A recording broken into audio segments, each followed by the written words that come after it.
Sziasztok, én Gergő vagyok, és ebben a videóban szeretnék nektek mutatni pár hasznosabb workshop mappot, 2 mappot gyakorlásra, illetve egyet a játékot személyre szabására, egy célkereszteset, illetve egy jó modell beállításosat. Fegyverek gyakorlására a legjobb pálya szerintem az Aimboss nevezetű map, vagyis nekem ez a legszimpatikusabb, ugyanis itt van egy pár beállítás, amivel szabályozhatod a botok mozgás és sebességét, illetve azt, hogy milyen alakban mozogjanak. Illetve van egy ilyen tányér, azt mondja, hogy az itt van. Azóta elkezd mozogni és kiad egy hangot, hogyha eltalálod. Illetve hozzá lehet adni dobozokat, falat, meg minden ilyesmit. Illetve van egy úgynevezett long range, ezt most kikapcsoljuk. Long range. Az azt mondja, hogy ez itt van. Akkor távolabbra is lehet lőni.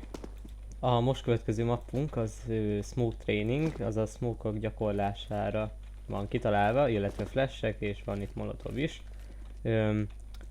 A right control-al aktiválhatjuk azt, hogy melyiket szeretnénk éppen gyakorolni. Ha a smoke-ot, akkor a mappon elhelyezkednek ilyen kis körök, amikbe beleállva, kihozza a spotot, hogy hova tudjuk dobni, illetve képeken elmagyarázza, hogy hol fog landolni, minden ilyesmi. Most beállunk ide. Van egy célkereszt, azt kell megdobni, és ez egy rampa füst.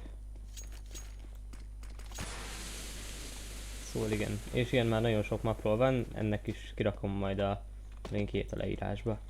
A most következő mappunk azért hasznos, mert itt személyre szabhatjuk a célkeresztünket, illetve itt nagyon sok profi játékos célkeresztje is fel van sorolva, itt van Screamé, Happy, meg így itt van csapatokra felbontva. Illetve most bekerültek ugye újabb csapatok, mint mondjuk ott Szent meg ilyenek. Illetve ezeket le is tudjuk tesztelni, hogy játékban hogy néznek ki. Profi játékoson kívül itt van pár streamernek is a célkeresztje.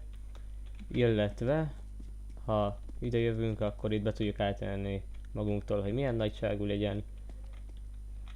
Illetve a színét, meg a nagyságát, ugye mindenféle ilyesmit. Most és el is érkeztünk a mai utolsó mappunkhoz. Ez egy jó modell beállításos map, itt személyre szabhatjuk a fegyver nézetünket, feljebb vehetjük, balra tehetjük, állíthatunk a nagyságán, illetve be lehet mindenféle nézetet mellé beállítani. Itt vannak előre beállított ilyen modellek, például ez, itt ez a gangsteres, ez elég érdekes, ha fanolni akarsz, akkor ez pont jó. Ennek is persze lerakom a linkjét a leírásba. Köszönöm a figyelmet, ennyi volt mára, ha kíváncsi vagy a többi videómra, akkor iratkozz fel, illetve lájkold. Sziasztok!